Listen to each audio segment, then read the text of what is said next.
Hey guys, welcome back into Full Frontal Politics. So this is a video I've been meaning to do for a while, and it's going to be kind of a dual purpose video. So first and foremost, we're going to use two real world examples of what type of trash we're dealing with when we talk about dealing with culture war and the problem with it and the idea of the 280 character culture and all the other shit that it comes with.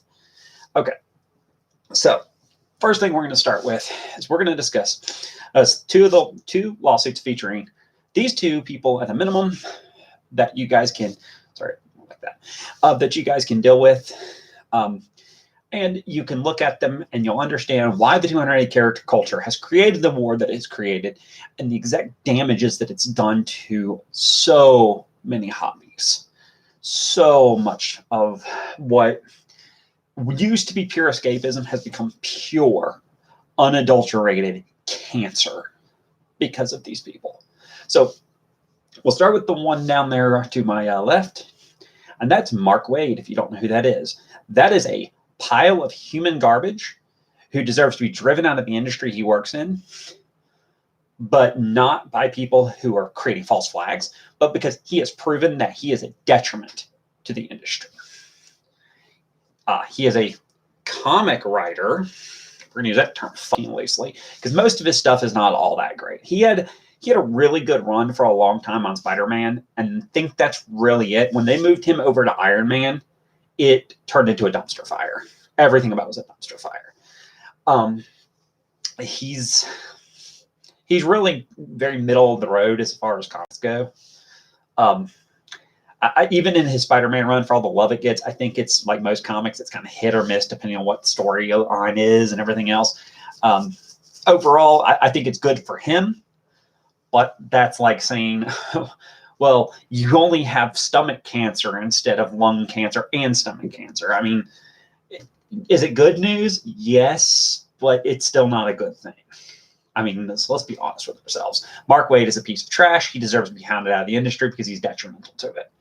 So if you don't know about the lawsuit that he's currently embroiled in, Mr. Wade right there decided that in his own estimation that he was going to get into a Twitter flame war with Richard C. Meyer. And this is back a couple of years ago, I think 3 or 4 years ago now. And he told Richard Meyer, well, you don't know what it's like to create comics because you've never done that. Basically saying, you want to prove to me that you know what it's like to create comics and you judge us based on your own criteria. Well, you create a comic. So Richard C. Meyer, in his own estimation, guys, and this is his own video say this, he said, okay, you're right. I don't. So he created one. He started creating one. He employed some people that Mr. Wade here didn't like. He also became friends with people that he didn't like. Ethan Van Sciver, chief among them, but some other people that had been blacklisted by Marvel, John Malin, some other people like that. And at the end of the day, Richard Meyer put his comic up on Indiegogo. While on Indiegogo, it made over $400,000. It is, I believe it's the second largest, because I believe Cyberpunk faster, but at the time it was the largest independent comic crowdfunding in history. Like I said, I think Cyberfrog has since passed it, but that's EVS's comic if you're not aware of that. Anyways, so he goes out and he gets this published for $400,000. He's looking for a partner because he didn't realize it was going to take off like this. Let's just be frank. I don't know if he ever intended to self-publish, but there's definitely an issue where he probably could have if it only made like $20,000, been a lot easier. $400,000 is a lot of money to deal with. And that also means a lot of people to fulfill, and it probably means that there's going to be an aftermarket post the Indiegogo to do this type of work and to continue publishing this comic. So he gets in touch with a company down in Texas, located in San Antonio, called Antarctic Press. Alterna is another company. Peter Samedi is another case study if you ever want to see what this culture looks like, and I will discuss him in a minute. Anyways, so he contracts with them. Nobody can be 100% sure. Nobody's willing to admit that there was a written contract, but please go watch Nick Ricada's videos on this. He explains this a lot better than I do. Because in Texas, you don't have to have a written contract. And for tortious interference, you do not have to have a written contract. There has to be an implied contract. Simple Minions didn't think so. So he contacted Antarctic Press. By the way, this is at the same time as he's on Twitter and Facebook calling Richard Meyer a Nazi and a white supremacist, and how he hates all colored people, and he hates POCs. And by the way, Richard Meyer's kids are both mixed race, and believe both of them are Hispanic.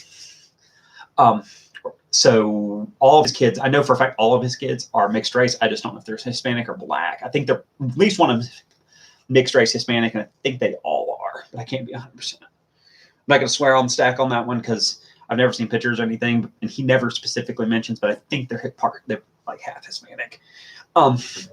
Anyways, so while he's defaming Richard Meyer on Twitter and Facebook and anywhere else he can, including conventions, Mr. Wade contacts Antarctic Press and begins to lie to Antarctic Press about how Richard Meyer's a white supremacist and it would damage their brand. There's a lot of, in the 27-minute conversation, according to what went in the depositions, there was a lot of nice company you have there, be a shame if something happened to it type conversation. He tried to cover it up, but not before. He tried to cover it up after Richard Meyer sued him. So what basically happened is he goes in and he does this, and Antarctic Press decides to back out of the contract, creating a tortoise interference. It's interference with business contract, existing business contract. So there is a business contract. It's implied between Antarctic Press and Richard Meyer, both of who live in Texas, by the way. One's in San Antonio and one's in the Houston area. I don't know exactly where Richard Meyer is in Houston, and I don't care. I just know he's in the Houston area. He moved there from New York about a year ago. Anyways. Wade's defense to this was, well, I didn't know I had called San Antonio while I'm dialing the San Antonio phone number, and they're calling me back with the San Antonio prefix. And I have an iPhone which comes up and tells me what state and county, what state and city people are calling me from. He very well knew where he was calling. He knew he was calling Texas.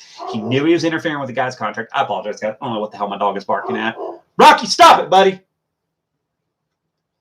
don't know what he's barking at today. He's being stupid. Probably some kid or somebody walking down the road. He's not gotten used to being out here yet. Only been out here 8 months. It took me like a year the last time. So anyways, so he interferes with his contract. He defames the piss out of the poor guy. He defames him during the interference and everything else. So Mark Wade decided that it was his business to interfere with somebody's contract because, well, Mark Wade is a 280 character warrior. He doesn't live in the real world. He lives in this bubble that says that Twitter is the real world, and he thought he had a legal right to fuck with Richard Meyer's contract. He is now being sued for defamation of character and towards interference with existing business contracts. There was this little bit of setback for Richard Meyer in a ruling this last week from a magistrate. Nick Ricada does a better job covering it. I've not taken the time to read all the Texas law necessary to understand all of it. But basically, the way they framed the defamation in the original complaint, the court is trying to say they don't actually have jurisdiction. So what they're thinking they're going to wind up doing is, or Nick's saying that they probably will do, it'd be smart for them to do, will be to go ahead and reframe the original complaint, try to get you to amend that complaint to reassert jurisdiction over the defamation claims. Again, he explains it better than I do. I encourage you to go watch Nick Ricada on that one. He's incredibly well versed in this stuff, guys. He knows a lot more about it than we do. I mean, he's like he's a real lawyer or something. Just not one plain one on Twitter like most of these idiots that you hear about. Guys, I'm going to reiterate something I said in my last video. I'm not an attorney. Nothing I say is legal advice. I need to make sure I reiterate that for anybody who comes across these videos. I am trained in law, but I am not an attorney. I'm not bar licensed, and I'm certainly not entitled to give you legal advice. Okay, that being said, I'm telling you my personal opinions on these cases. Those are the facts as being laid out by Richard Meyer in front of the court. During the jurisdictional issue, the court basically told Mark Wade they did not find any way, shape, or form that he could not have realistically realized he was calling Texas. That with the steps he took to get in touch with these people, leaving messages with another party to have this third party call him back, everything, he knew exactly what he was doing, and therefore jurisdiction is authoritative there, and it's definitely appropriate. So Mark Wade is dragged to the suit. Mark Wade contract. He interfered If you don't know what tortious interference is defined in the law as any time a third party inserts themselves into an existing business contract with the intent, or it's either the intent, depending on state, intent or becomes a cause of violation of said contract. You have to look at your state by state rules, but in Texas, it's phrased that if they become the cause of the violated contract, they have created tortious interference. I hate that word, tortious interference. Anyways, so that's Mark Wade's lawsuit in a nutshell. He is about to get bitch slapped by the court because there's no defense for what he did. None. Literally, in his answer to the claims, his defense was basically, well, Richard Meyer's a bad person. I should be allowed to interfere with his contracts. I mean, that you can't make that shit up. You can go to Kiwi Farms. You can pull these things. You can watch tons of videos of people going over them. I'm not going to get in all the details. Guys, that is his basic defense. Mark Wade's basic defense is he's a shithead, so I should be able to do what I want. And I'm just thinking to myself, what kind of drug-addled, mentally ill person tries that as a defense in court? Anyways, the next group of people, you may recognize the character up there on the right of that screen is Bulma from Dragon Ball Z and Super, particularly Super because that's where this voice actress comes from, which that is none other than Monica Rial with her little fucking soy boy Ron Toye, and Jamie Marshy and Funimation are currently being sued by Vic Mignogna. I cannot say his last name, and forgive me, I don't pretend like I can. I always just use his first name because it's easier because I can't say his last name. Vic's lawsuit against them is proceeding unabated. They finally issued service to Jamie, which she did finally find an attorney, I guess. They did answer. It was a pretty straightforward answer. Actually, her answer is not bad, especially consider Ronica's answer was basically to defame Vic. Their answer was batshit insanity. Monica and Ron they're in a different class than Jamie and Funimation. I think the reality is, as the reality of what's going on begins to settle on these people through their attorneys, I will not be surprised to see both of them settle. Just to save face, Jamie Marshy may settle. In Funimation's case, they may not have a choice because if things get completely out of hand, you may, I'm going to put this as a small may, you may see Sony come down to them, who owns them, by the way, and tell them, you're going to settle this case. This should never gotten this far. So if you don't know the whole shtick with this, Monica and Ron and a bunch of other dumbass people in 280 character assassinated Vic. Called him a pedophile, accused him of child rape, accused him of child molestation. Basically the worst things you can accuse a man of. I honestly don't know if there's a whole lot worse you can accuse a man, especially a man of. Men have a very hard time in this culture overcoming those kind of accusations as it is. And it's even worse in the era of Me Too. So that being said, Monica in particular and Ron in particular were egregious about this. In fact, they're still doing it. Their attorney has told them, stop using Twitter. They won't stop. That's how bad this is. So basically, what had happened with that is they used those then manufactured claims with no evidence to begin contacting conventions that Vic was scheduled at. The foremost one being KamehaCon, because KamehaCon, once they realized that the gig was basically up and that Vic had sued these people in order to reclaim his name, and it happened around the same time. But KamehaCon re-invited them, and they tried to run KamehaCon. They have tried to run a couple of other conventions, Anime Matsuri being one of them, for daring to have Vic come along. They tried to run AnimeCon Ireland or Comic-Con Ireland this last week or week before for the same reason. These people have been actively interfering with Vic's ability to do his job and do his work. They got him fired from 2 companies. So very similar circumstances to the Mark Wade case. They defamed the shit out of the poor guy with no evidence, by the way. 280 characters of defamation, like repetitively. Interestingly enough, Jesse Pridemore and I believe it was Mars Girl was the other complaints.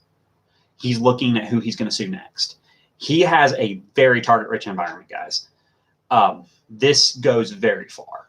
very deep into the community, very deep. And I'm going to say community and the most classic sense is in on places like Facebook and Twitter, where there are actual organized communities for this. This has infected it. Tumblr may find themselves on the wrong side of it. My personal opinion is I really think at some point he should bring complaints against Twitter, claiming that this whole thing could have been stopped in its tracks had Twitter enforced its directed harassment policy properly, because it was clear from the get-go there was no evidence that he was doing any of this, and they were doing this to harass him out of the business. Instead, he had to sue to recover his good name. And a lot of people think this is going to be very ugly particularly because Ron and Monica, they're not going to settle. They really don't think they've done anything wrong. Like, these people are crazy. They don't think they've done anything wrong. Like, I honestly think she's mentally ill, so do I. I think he is too. I honestly think they're egotistical to no end. And they honestly think that a judge is just going to smile at him and be like, oh, look, you destroyed the man's life. You can go. That's not how this is going to work at all. The depositions are going to be very ugly. And thanks to Monica and Ron and their little insistence that this all be public, this is all going to be very public, which means the moment they're deposed, the documents will be available for public viewing as soon as they can be uploaded to public systems. And not just parts of the full depositions will be. During the hearing in which that was settled, the idea of publicity versus confidentiality was settled. Ty Beard, he's talked about this on Nick's, again, Nick Ricketta does a great job with these lawsuits, he really does. He talks to Ty Beard about it. Ty Beard basically says, it wasn't a loss to lose confidentiality. The big thing we wanted was to make sure that they were not going to run in, depose Vic, and then run out and do what's called a TCPA, Texas Citizens Participation Act. It's an anti-SLAPP law. If you don't know what SLAPP laws are basically laws designed to prevent me from suing you for protected speech, to prevent you from speaking your mind on a protected subject or in a protected way.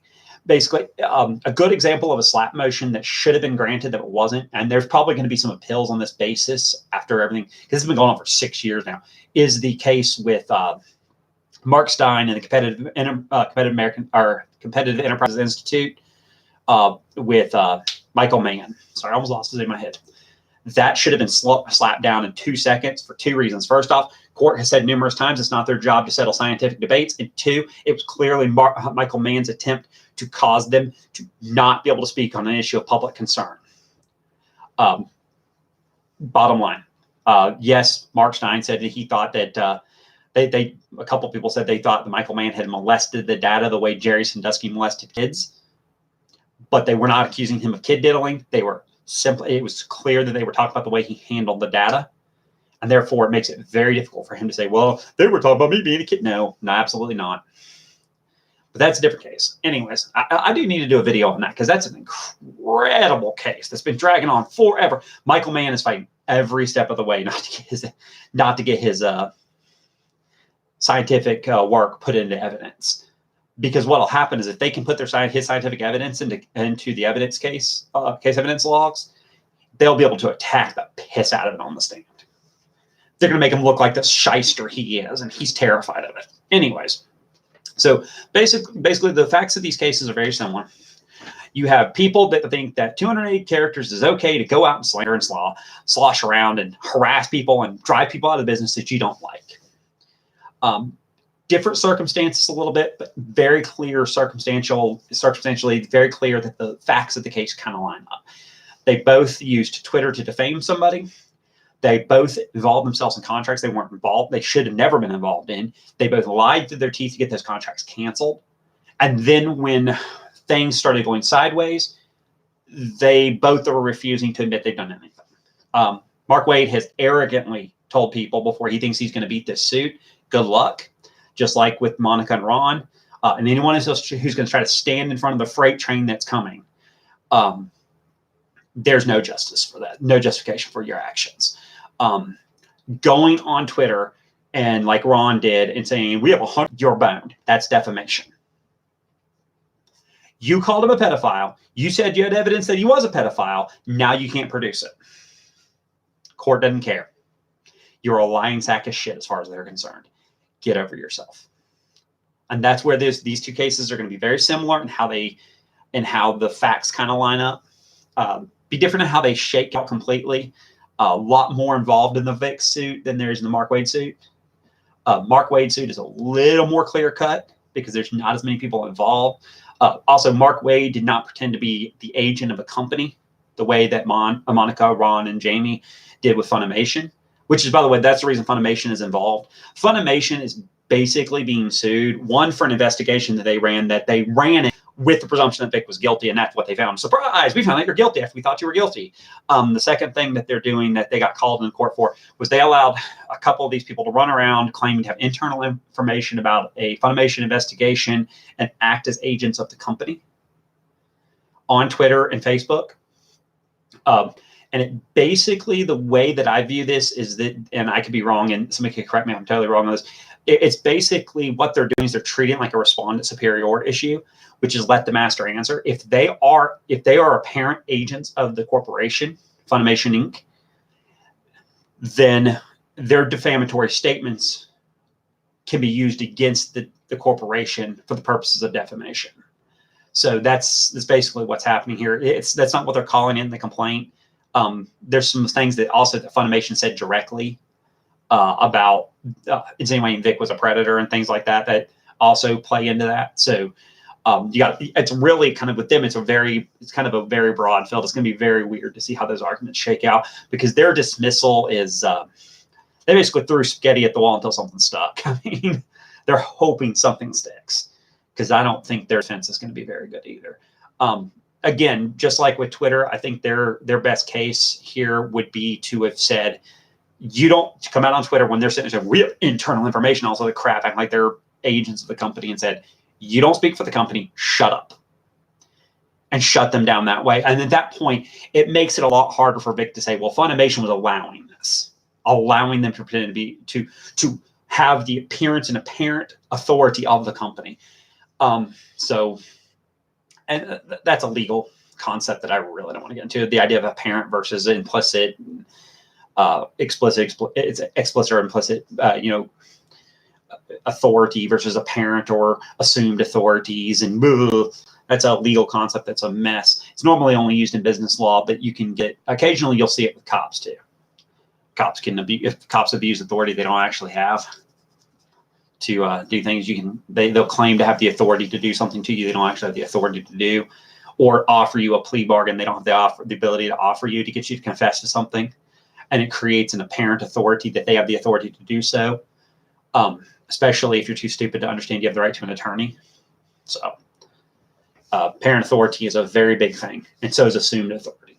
So if you assume that you have the authority to speak for somebody else, then a reasonable observer can assume you have that authority. Therefore, it becomes apparent, and therefore the person that you're assuming the authority from is responsible for your actions because they have the responsibility to put a stop to it as soon as it becomes apparent that they're assuming that authority.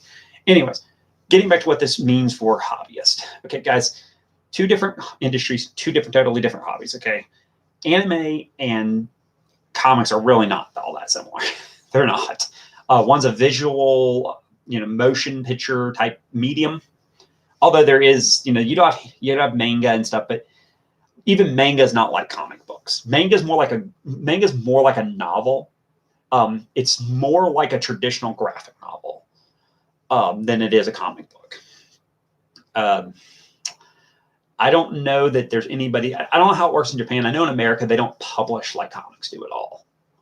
And that could be the way they do translations and stuff. I'm not going to get into that part. I just know that it's not, it doesn't function the same. The people involved are not the same type of people. Generally, there is some overlap. A lot of comic fans like manga and like anime, and a lot of anime fans, manga fans do like comics. But I think that's just because it's kind of geeky cultural thing. But they're not similar mediums. They convey totally different stories and totally different ideals. A lot of manga, a lot of anime involves like super beings and stuff too, but not in the way that comic books do. There's not ever. I actually will argue for a good example. The more I watch of Dragon Ball Super, because I'm finally going through and watching it all. Yes, I'm watching it from Toei because I can't watch anime and Dub, God help me.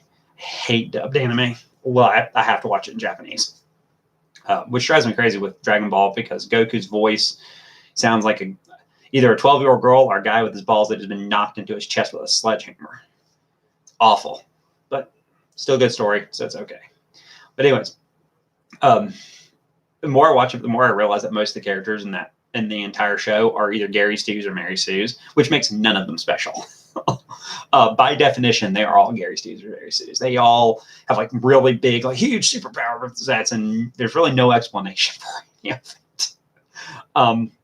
Even if you go back and watch from the beginning, you watch Dragon Ball, you watch GT, you watch Dragon Ball Z into Super, some of the things they can do are still really never explained. Never at all. Basically, it's a wizard did it kind of thing. It's just, it can be ridiculous. And that's one of the other things with anime versus comics. A lot of anime and manga, the heroes get to do things that just, you can't explain. They don't make any sense. Even in comics, a lot of things that happen to the heroes, even the most like absurd things, there's always some type of explanation for it. You can go back and read the original Infinity Gauntlet to see what I'm talking about. Go read the original Dark Phoenix. Go read some of the greatest stories that have been written in Marvel history. You know, Planet Hulk, which, by the way, Greg Pak's a great author. I'm so glad he's writing Bond right now. One of my favorite ongoing comic series is Bond. But most comic series have some level of, common sense. So anyways, because these are two different it started in Japan. It's kind of edged into some Korean companies are really big into it now, but it's really a Far Eastern idea. Whereas comics are a uniquely American idea. Companies that have started in other countries, like British comic companies and German comic companies and stuff, or funny book companies, whatever you want to call them, they may still exist, but they're nowhere near the powerhouses that you're talking Marvel or DC or even Image is. So comics is a very Western idea, whereas anime started as originally a very Eastern idea and a very Eastern concept. That's why there's a lot of things in anime that are very Eastern in how they function. Relationships and the way friendships work and even the way marriages work and things like that. It's a lot of things in anime that deal with honor culture and things like that aren't present in like comics. And there's a reason for that. It's because there's a big cultural gap between them. Anyways, you watch these two lawsuits and you see what these people are doing through the 280 character culture to hobbies. They're crippling them. They're dividing them and they're crippling them. They're making our culture hate each other and hate themselves. I mean, the truth of the matter is even if I watched dub anime, I don't know that I would watch the dub of Super. I'll be honest with you. I don't like these people involved. Chris Sabat, the guy that does Vegeta, some other people who have now walked back a lot of their statements about Vic. I know why they're doing it. They're hoping to God that Vic doesn't turn his cannons on them and shoot them in the face too. Basically, they're hoping he doesn't sue them into the ground. Very much not good people. And I don't think they're worth dealing with. I just don't know that I can enjoy the show because I think these people have really run the idea of the dub version for me, which sucks because I think the dub version of a lot of shows are really good. But some of these character voice actors in America are so shitty people, they just suck the fun out of it. Same thing with comics. I love Spider-Man. I'm not as big of a Spider-Man. I'm a huge X-Men fan. Like 90% of my comics are X-Men. But there's a reason for that because that's what I grew up on. But I love Spider-Man as well. I grew up on the Spider-Man cartoon, a lot of old Spider-Man comics, Spider-Man stories and all that, man. Love Spider-Man. But it's hard to swallow reading guys that are writing it today who are on Twitter saying if you don't agree with them, then you belong in a re-education camp like a fucking gulag. I mean, it's hard to enjoy that. It really is. So that's what these people have done. They've crippled these industries. They've crippled these people. So now we're going to get in, how do we fight this culture war? Okay, here's how you fight the culture war. Okay, I'm going to give you a 3-point plan, and it's going to be a beautifully easy thing to remember. The first thing you have to do, you have to be concerned. Stop saying, I don't really care about what they're doing on Twitter. You should. Be concerned. These people, they're sociopaths, first off. That's going to be a huge part of it. But the bigger problem that you're running into with these people is that they honestly, legitimately believe they have an authoritative reasoning behind trying to gatekeep people they disagree with out of hobbies that should be open to anyone. If you really believe that Mark Wade is going to stop at Richard Meyer, no. He's going to do everything he can to keep anyone who supports him out of the industry. I mean, John Malin has been blacklisted. EVS has been blacklisted. Several big name people who came out as Republicans have been blacklisted by the comics industry, the major comic industry. Several other people have walked away from the big two because, to be fair and totally honest about it, they just don't want to be part of this anymore. Greg Pak left Marvel. He never got specific about why, but you can tell he's having more success writing Bond, and he's writing, I believe, Red Sonja he's writing? I think so. He's writing a couple of lines for Dynamite and Boom and some other groups. And I bet you money right now he's having more fun with it because nobody at Boom or Dynamite wants him to be political. Nobody cares what he thinks about Donald Trump. Nobody cares what he thinks about Alabama's abortion laws. Nobody cares. They're paying him to write a good comic. And I'll be honest with you, Bond has been amazing. I don't know about Red Sonja yet. I have not read the new one. The one that he just re-released is #1 with him writing it. But I would bet you it's pretty good. Greg Pak's a good author. He's a good writer. You have to care about this stuff, guys. And if you say, well, I don't care because it doesn't seem to affect me, that's the problem.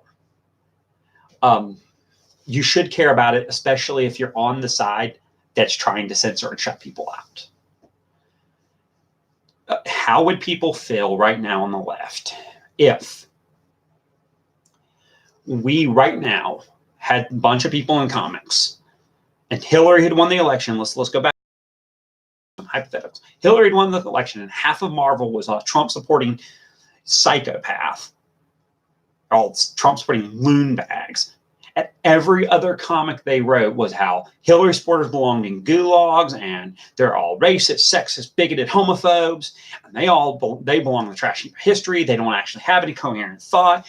All these crazy things that go on. This is just being written into the goddamn comics, guys. Keep this in mind. I want you to keep this in mind. These people have gone into the comics. I shit you not. They had the X-Men fighting racist hot dogs. Before that, they had Jean Grey mind fuck Bobby Drake into being gay. Not even a joke. I could pull the panels up. I don't feel like doing it right now. They do exist. Go look it up for yourself. She mind fucks him into being gay. It's like, and it's not like a one panel thing. It is like a 3-page spread of her saying, you're gay. No, I'm not. Yes, you are. And she uses her fucking powers to convince him he's gay. She goes into his head and rewires him to be gay. I'm not kidding you. That is now part of X-Men lore. I don't want to say that. You shouldn't be concerned. Shouldn't be concerned that they're using X-Men comics to advance the LGBT agenda. No. Wrong terminology. They're advancing the radical LGBT agenda. Because gay people, if you ask the average gay person, they just want to be left the fuck alone. That's me. I don't want to be messed with. I don't care if you believe what I believe or not. Leave me alone. I'll get better things to do. I just want to read my damn comics. I want to watch my movies. I want to enjoy my books, and I want to have fun with my video games. I don't need you going on Twitter talking about how I'm a alt-right troll if I don't agree with you.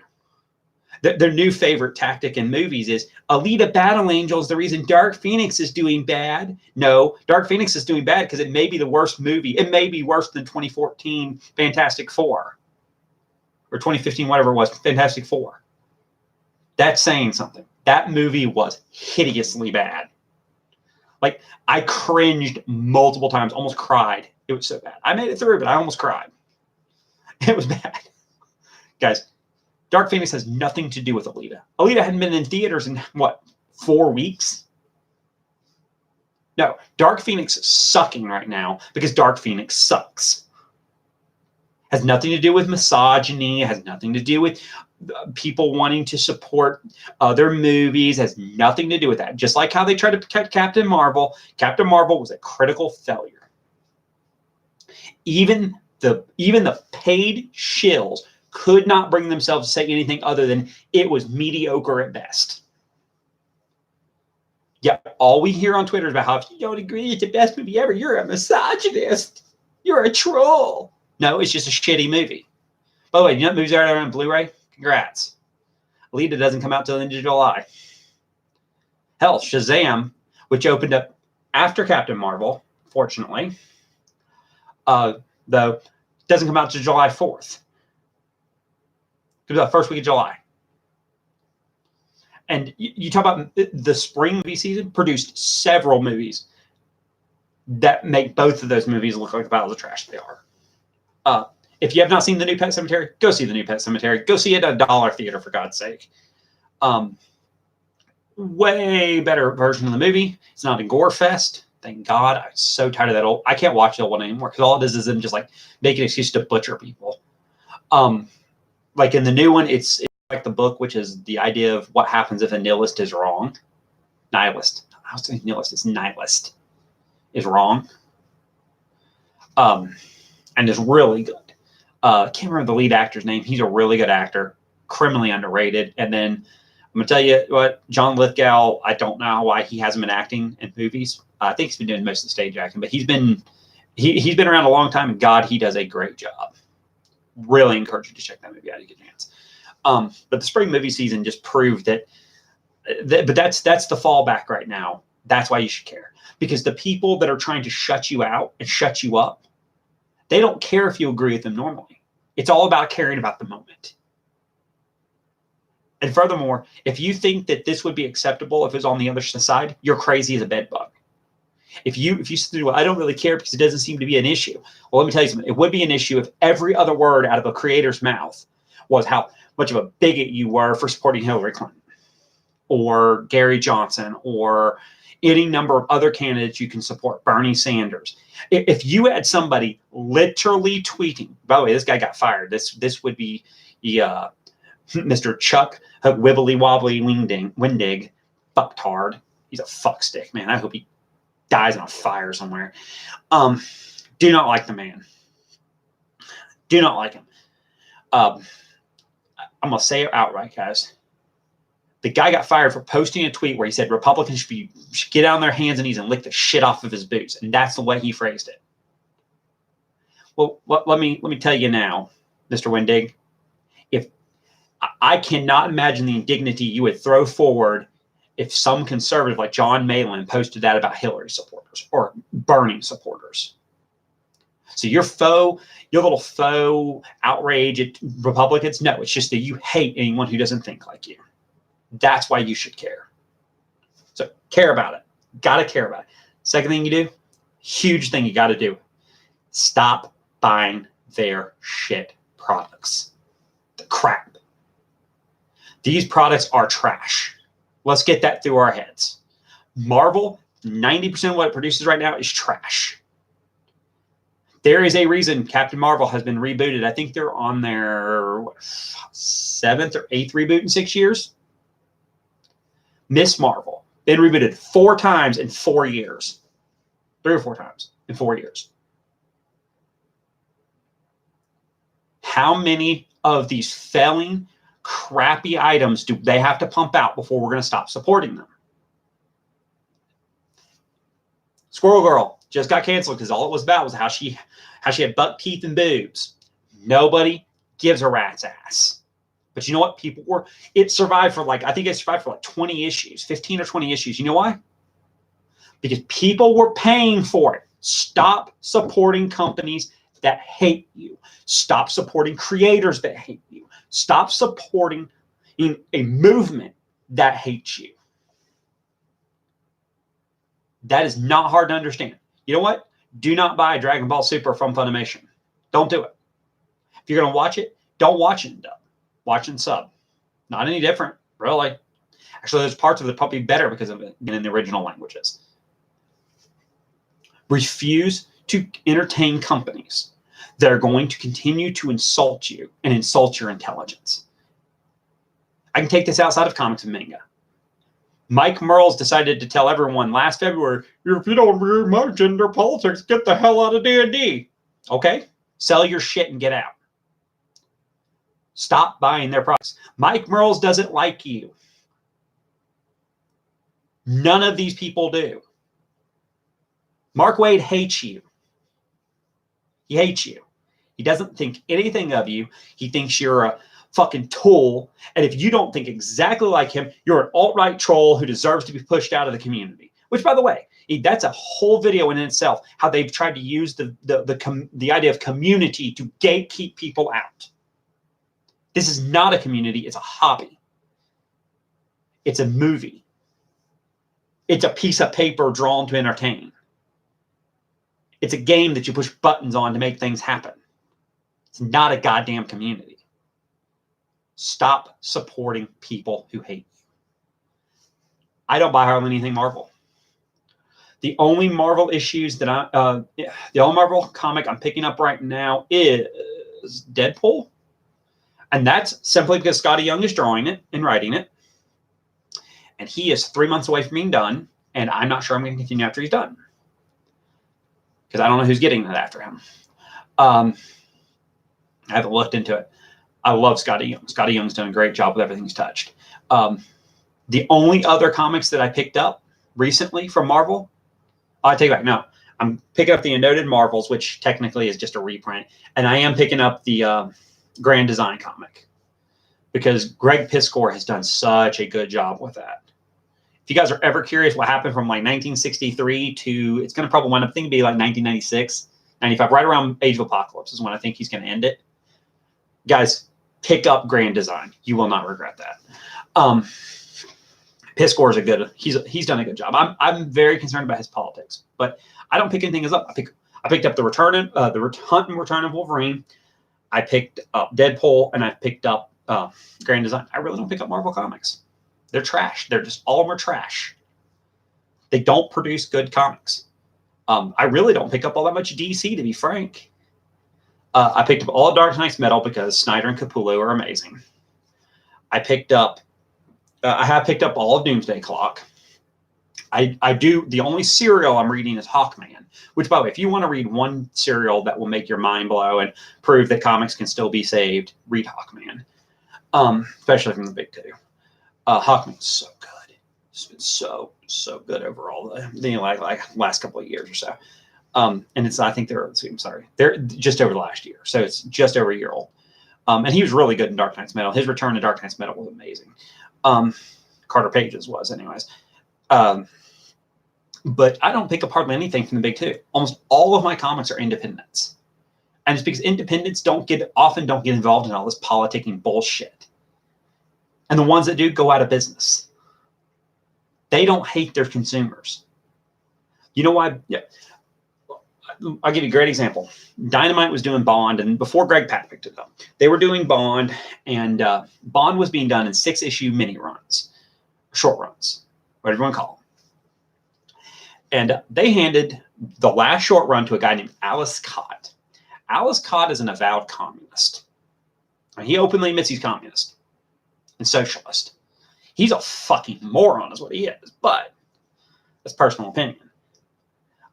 He openly admits to being like an avowed communist and socialist. He's a fucking moron about it. Anyways, he took Bond and basically turned him into the Punisher.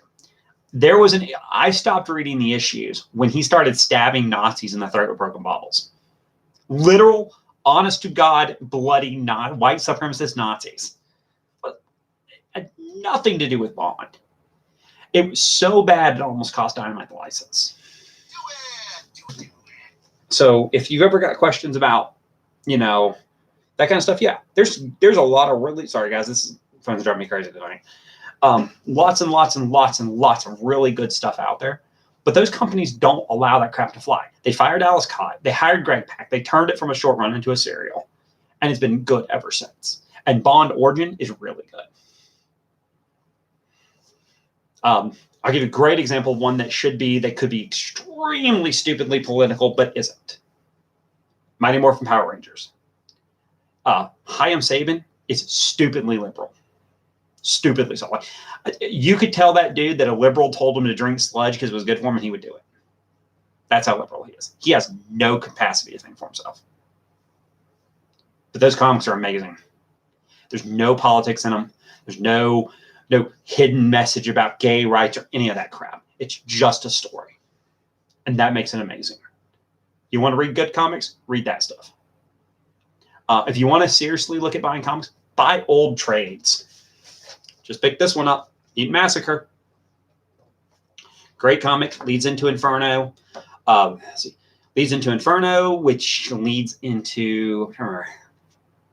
Does Inferno lead into Executioner's Song? Can't remember which one that leads into. Inferno leads into another one in the early 90s. I think it's Executioner's Song. But eventually it leads... all these storylines eventually all lead to Age of Apocalypse, which then completely, at the end of it, clusterfuck the X-Men universe. I love Age of Apocalypse, but the immediate post-Age of Apocalypse mess up with the X-Men was awful. They didn't get that right until they brought out House of M, which then led to Messiah War, which was another great story arc, which, I love all that. Like I said, I'm an X-Men freak, so if you can't tell. Guys, just don't buy stuff from these companies. It's not hard. I'm serious. It's not hard. Stay away from as much as you can. If companies want to hire if CV Cebulski wants to hire a bunch of idiot people that threaten to bash the teeth of cisgender people in, let them. Don't give them your money. The only language they're going to speak is money. That's the third part of this, guys. This is the third thing that has to happen, and we need to effectuate it. Lean on the people in power. Guys, the reason CV Cebulski and Funimation and Sony and Disney and all these people aren't doing anything. You ready for the biggest, darkest, deepest secret in all of nerddom? We're too afraid to approach those companies with our concerns.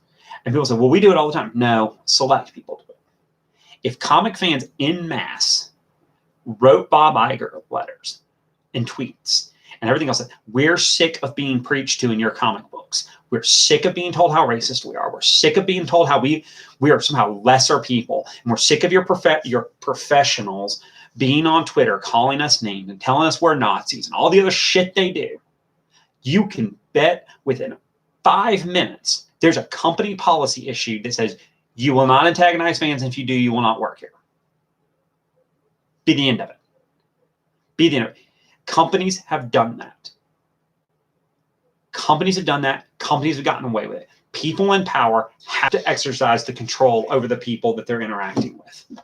This nonsensical horse shit where the reason Mark Waid did what he did is because he knew CV Cebulski would never hold him to account for it. Because nobody goes to CV Cebulski and says, I'm not putting up with this. Fuck you. You're not getting my money. It has to be an ultimatum, guys. You have to combine those last 2 points. You tell CV's never buying another one of your fucking products again, you piece of shit, until you fire some of these people. And I'm not asking you to fire them because I disagree with them. I'm asking you to fire them because they're terrible, awful human beings that don't deserve my money, nor the money of other people who you are ripping off. By the way, Marvel comics are $4 a piece right now. Okay. Just so you know, the Marvels annotated are $8 a piece. $8 a piece.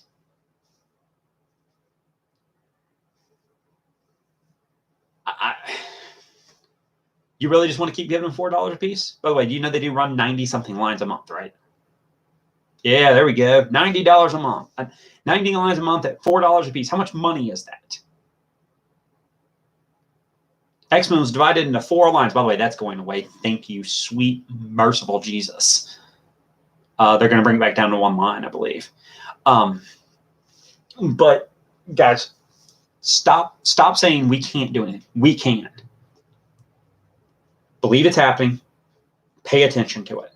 Stop buying the fucking products. Stop giving them money. Stop giving them what they want, which is they want to treat you like dirt while you pay them for it. 3, lean on the people that have the power to make the changes. The problem is they believe these social justice warriors, the people that are buying their products, is they're the loudest voices in the room. Be loud. You can do it. I can do it.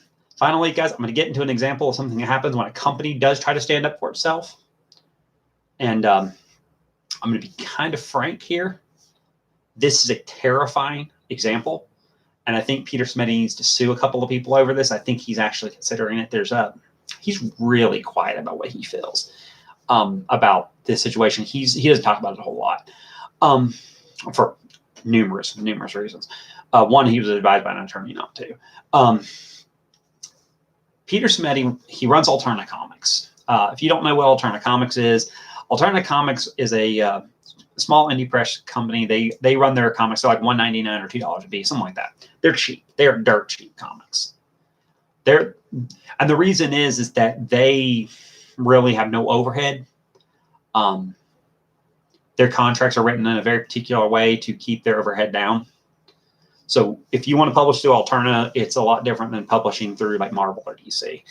But anyways, doesn't either one there. His publishing rights and stuff don't matter. Peter Smitty had some people working for him that were using what's called blockchains. If you don't know what a blockchain is, I really encourage you to check out the whole phenomena. Basically, what it is you find somebody you hate, and then you run what's called a blockchain app on it. And what it does is it seeks out anybody that's connected to them and blocks them. So you wind up blocking 20,000 people at a time, 40,000 people, because you hate one person. Well, Peter Smitty had the audacity to tell the people that are working for him, you will not use blockchains and you will not antagonize fans. Those are his golden rules. I'm not going to have you doing that and representing my company. And he didn't trigger it towards any one side. He told everybody, no blockchains, no antagonization. We're not doing it. And of course, this was a red flag to people like Mark Wade, who, you're just being a bigot. You just want to have to treat bigots. No, because Peter Smitty actually clarified to his employees that you are not going to blockchain. You can block as many motherfuckers as you want, as long as you're doing it individually. He was not going to have his writers blocking half of their readers because they disliked one person. He wasn't going to have it happen. Threatened. He has been doxxed. Yes. And then penultimately, about, 3 months ago now, somebody swatted him while he was on a live stream. Could have gotten him killed. All because he said he didn't want his creators blockchaining and antagonizing. We shouldn't be concerned, though. We shouldn't be concerned. Oh, there's nothing to be worried about. I don't pay attention to that. Why the fuck not?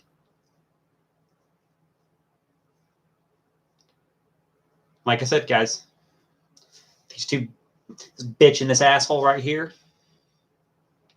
perfect examples of why we need to pay attention. Guys, if you're looking for suggestions, go watch Comics Matter with Richard C. Meyer. It's Comics Matter with your boy Zach. Absolutely great channel. He does a great job of doing reviews and looking at the political issues. Go watch Douglas Ernst. The dude breaks this down in a very savvy way.